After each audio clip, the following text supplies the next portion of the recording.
Cheers and salutations, my fellow Romans, as we get ready for a true history of Rome. Now, I've been noticing a few people have been saying that they are true Romans and they want to see more of an unbiased history, and it's long overdue. I want to make it very clear here that Dovahhatty has a YouTube channel that you all should subscribe to. The original link to this video is in the description box below, and I encourage all of you true Romans to please support the original content creator. It's the right thing to do. It's the one thing to do. And if you're a true Roman, you'll do so, because for far too long, we have been hit with the propaganda of, Rome committed many crimes. Rome was an empire of oppression. The Romans destroyed themselves. The barbarians. Well, you know what? I don't care if there are factually corrected documents out there that show, that there is maybe another side of Rome. Well, bull. The Romans brought in civilization. And now, right now, the Republic, after winning the Punic Wars against that barbarian filth Hannibal, and I noticed a comment in the comment section was like, it's awesome seeing a Chad in the barbarian camps. Maybe there's hope for the barbarians. No, there is not. There's never hope for barbarians. They're barbarians for a reason. All right? This isn't open for discussion. No more. End of discussion, like Tony Soprano said. End of discussion. End of discussion. No more. Okay? But now we're going to find out about the history of, the Republic. The Republic on its Deathrows right now. And you know what? This will be difficult to sit through, but it'll give rise to something greater. From a republic to an empire. So grab yourself a tasty snack and a tasty beverage, and let's enjoy this video in a 3, a 2, 2, 1. Hail Rome. Eat your true Roman bread, because it's made by true Romans.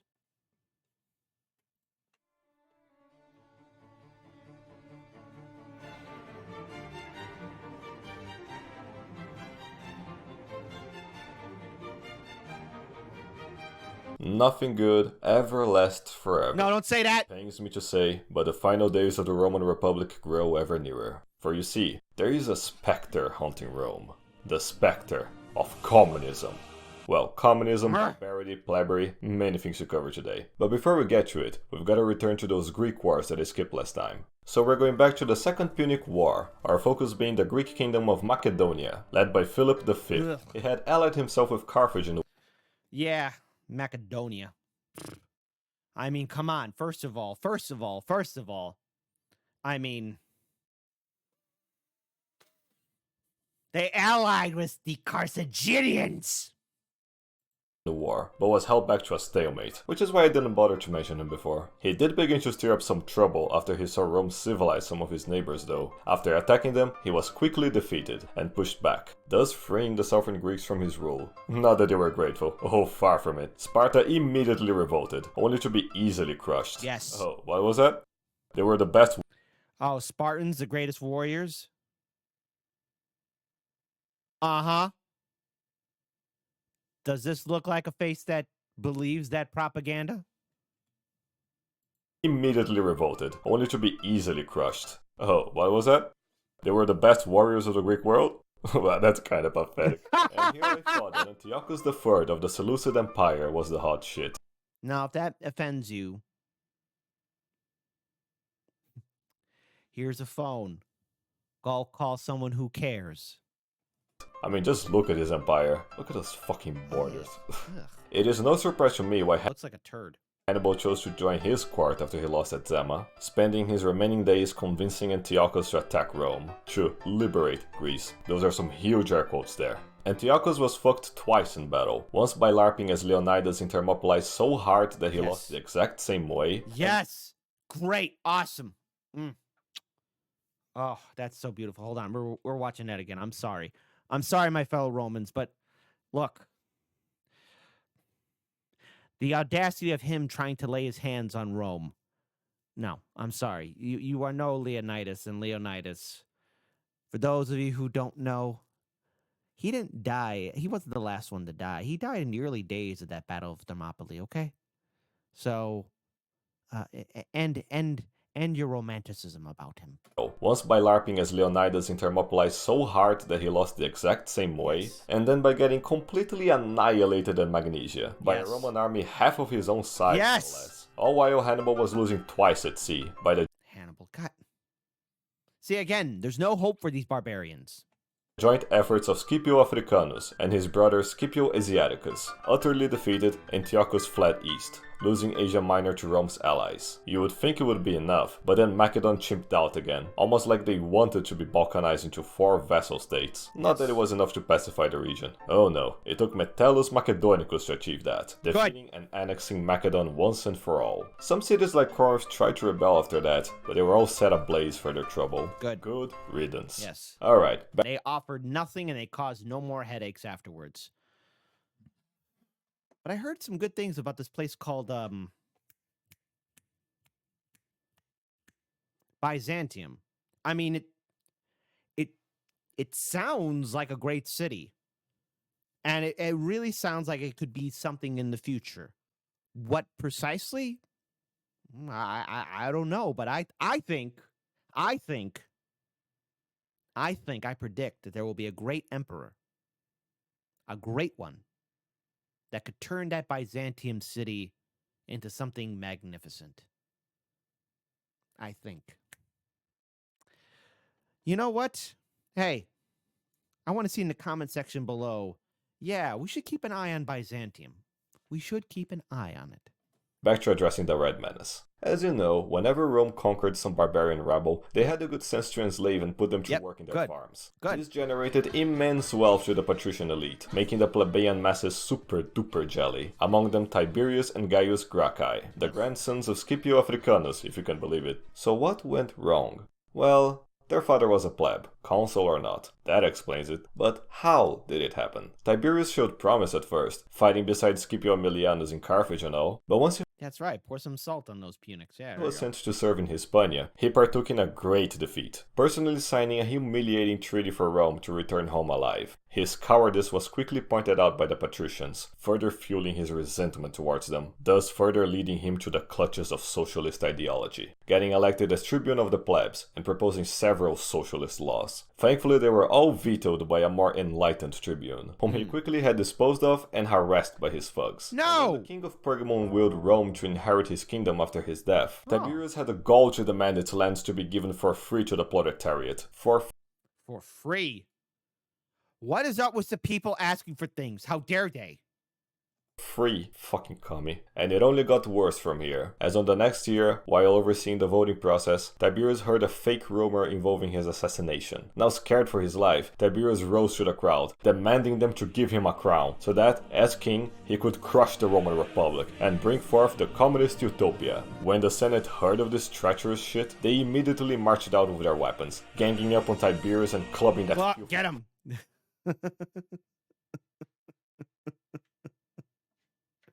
Hold on. Your mother will die in her sleep tonight unless you post Buona Fattura, anti-kami ninja. Glorious. Well done. Destroy that pleb. Communist to death, later on throwing his corpse to the Tiber River along with his thugs. They later did the same with his brother Gaius, whom also fell for the communist You forgot his brother. Nate, you want to have the honor? Meme. I only feel sorry for Tiberius on this one though. He didn't deserve that. Hey, stop polluting my river with communists. Come on.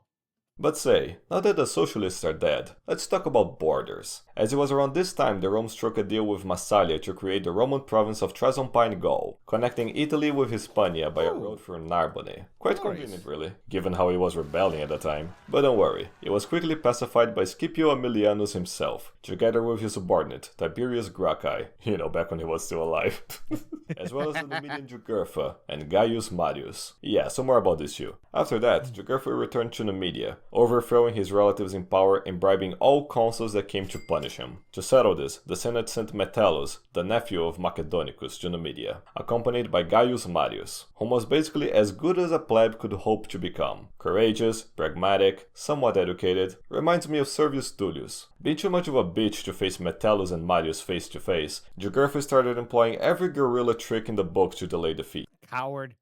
So much so that Marius had the time to return Rome, get elected consul, and take over command of the war, bringing with him his subordinate Lucius Sulla. And gods, I love this guy. He soon proved himself capable by persuading Bocchus, the king of Mauritania, to betray Jugurtha, giving him to Sulla, whom then gave him to Marius, who then took all the credit for it. Yeah. Yep. Sulla and Marius became bitter rivals after that, likely on top of their factional differences. These are the good guys, by the way, if you couldn't figure out by the name.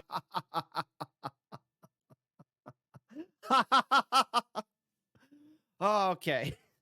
But you know what? Forget all that, for neither Numidians nor plebs can compare to the threat that's about to come. An enemy so evil, full of malevolence and hatred, that not only do they wish to spread chaos, but to destroy existence itself. The greatest enemies of mankind, and worst barbarian race of all. Germans. Germania. Germania. The Germans! I see. I'm sorry. Whew. Sorry, I had some horrible flashbacks of, or flash forward of future events of that land called Germania. You know, when I played this game called Medieval 2 Total War, I played as the Byzantiums, the Byzantines, and helped rebuild and reconquer Italy and North Africa. And I continued on with the game until I ran into this faction. The words I'm going to say will offend your ears, and please, I know some of you might comment in the section below like, whoa, I can't believe you said that name. I might unsubscribe, but this faction that goes by the name the Holy Roman Empire. How dare they use that name? And it's located in all places in what was once Germania. Let's just say a lot of cities were burnt to the ground. Now, I'm sorry I said that name, but only a true Roman would exact revenge on Germania. How dare they use the name of something so glorious? But, all right, I'm done even looking at these people. I don't want to even look at these barbarians.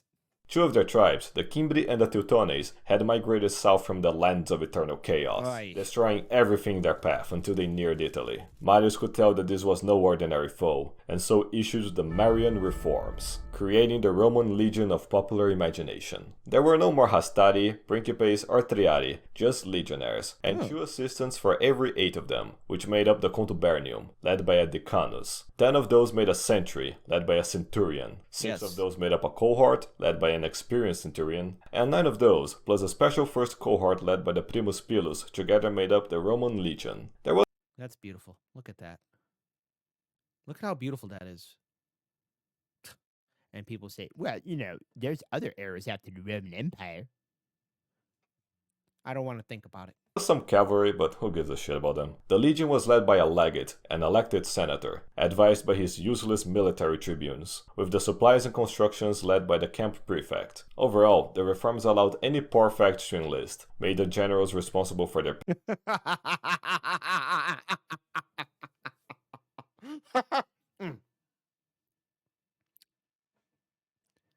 It's kind of funny. Payment, and transformed the legions into stronger, faster, cheaper, professional soldiers, with no downsides at all. Nope. It was with this army that both Marius and Sulla confronted the Germs, annihilating both the Cimbri and the Teutonic tribes, despite being heavily outnumbered. But Marius would remain forever scarred, as the horrors he experienced by facing the Germs in battle could never be remedied, with Sulla sharing the sentiment. But at least, Rome had been saved from a German. Now look, man, look. At least that pleb fought. But they won't be the last of the Germans we must face. Because they think that, oh, hey, we could build an empire too. Curses upon Germania. Curses! Germanic sack, for now. And if it all sounded too easy for you, that won't be the last time we hear from those germs. I wish. I really do. Me too.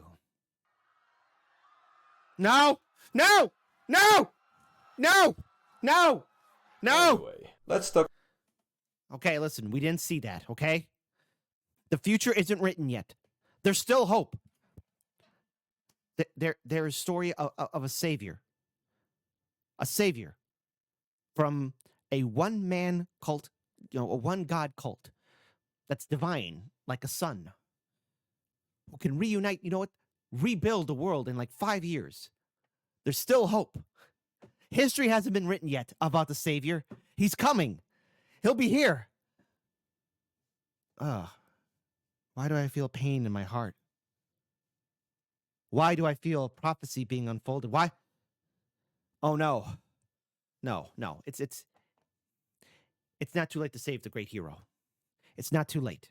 about that civil war that's going on in Italy right now. You know, the social war, when the Italians decided to collectively revolt, again, founding a new capital, printing coins that mocked Rome, getting absolutely trashed by Sulla in Asculum and Nola, and, well, I guess that's that. Sulla really hated Samnites, by the way. Well, who doesn't? As the war neared its end, Rome offered citizenship to those who surrendered, as a sign of goodwill. Let's see how long it will take for the Samnites to chimp out again. Spoiler warning, not even 5 minutes. Now a famous war hero, Sulla would get himself elected as consul, which happened to coincide with yet another Greek king starting shit in the east. So let's get back to that particular rabbit hole again. So we have this kingdom called Pontus, right? It was ruled by a guy named Mithridates, a vicious Greekoid. He began both plotting and directly fighting against all of his neighbors, especially Rome's client states like Bithynia. Rome tried to raise some local auxiliaries to stop him, but they were too weak. And after having taken control of all of Asia Minor, and I swear I'm not exaggerating, Mithridates ordered the genocide of every Roman man, woman, and child in Asia. This is why you can't trust barbarians. This is why you can't trust those people. I keep telling you, I'm sorry, my true Romans, but nothing he said here is incorrect. Nothing he said there is incorrect. Got that image of Rome on fire. Don't worry, folks. I'm sure everything's going to work out just fine. I'm sure everything will work out just fine. 100,000 Roman colonists were mercilessly killed and sacrificed to Moloch, in the most despicable act ever committed by a Greek since the sack of Troy. Needless to say that Sulla was horrified when he learned of this, preparing his legions for a campaign to avenge the fallen. But this is where Marius finally goes truly mad. He was quite old by then, you see, and combined with his PTSD and plebeian nature, he went full senile, demanding that the Senate transfer Sulla's army leadership to him, which they actually did. Why? Well, this is the kind of shit you get when you allow plebs to have political rights. Yeah, you can't have that. I mean, what's the whole deal? Listen, if you're born in Rome, you're a true Roman, you have Roman rights. Stop asking for accountability, democracy, liberty, civil rights, justice, accountability, more accountability, proper representation, spreading the wealth. Stop this. Stop asking for things. You're a Roman. Do what Romans do.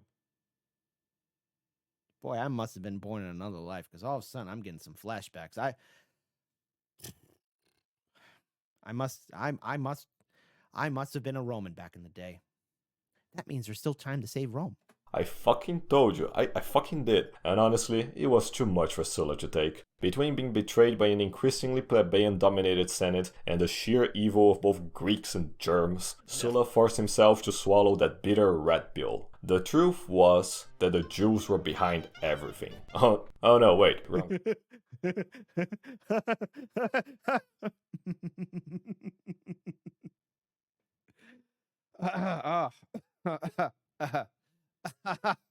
Notice there's a lot of red pills there, but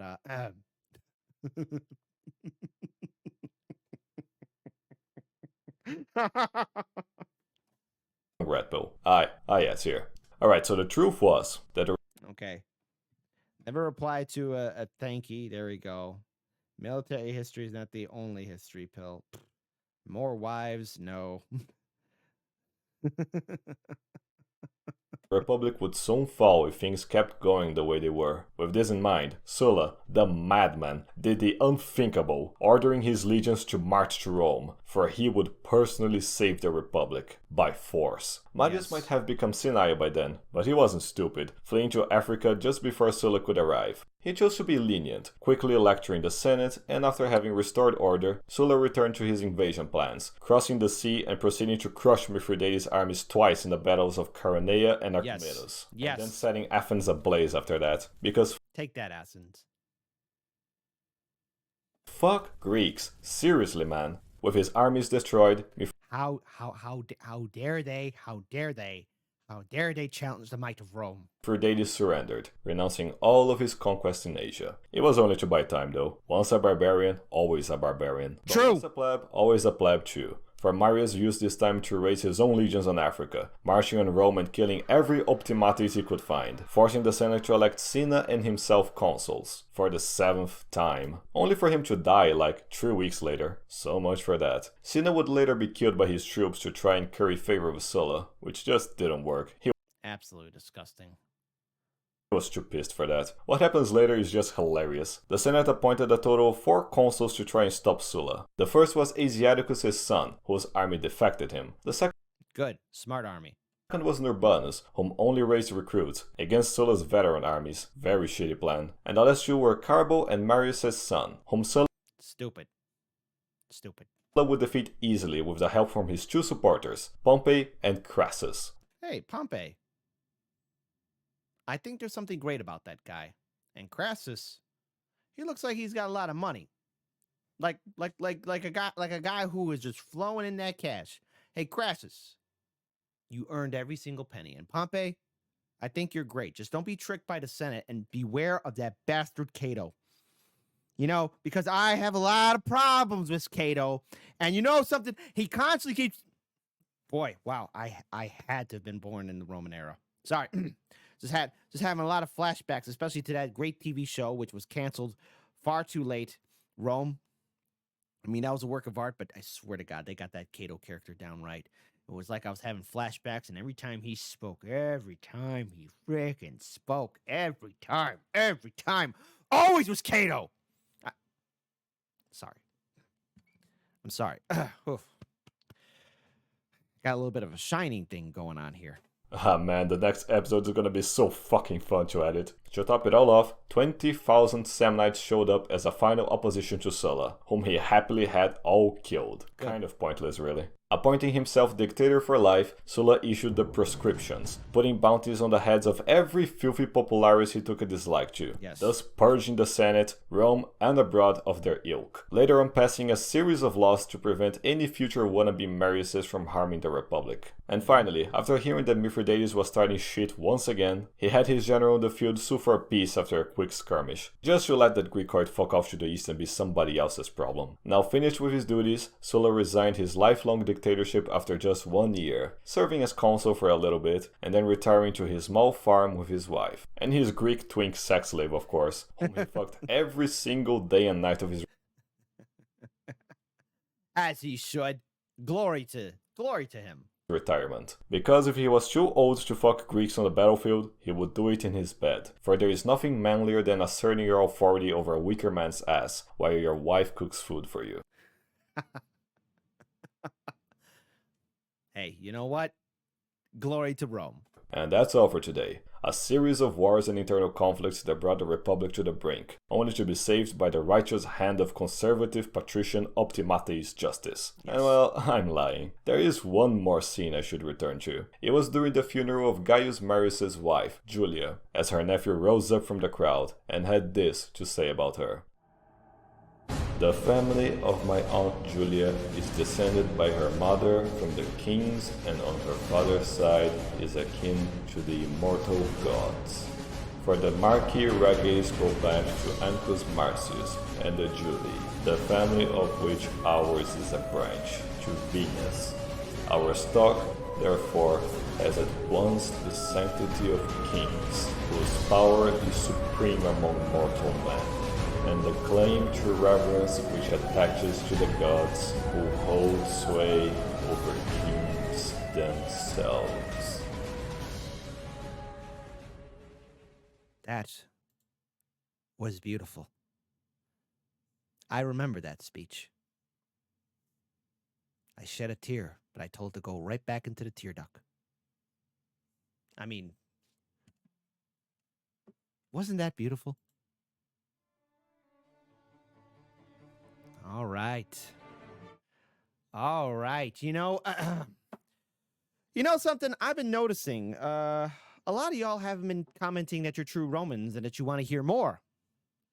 I mean, maybe I should just say, maybe this is the last episode, unless you guys want to find out who that great person was.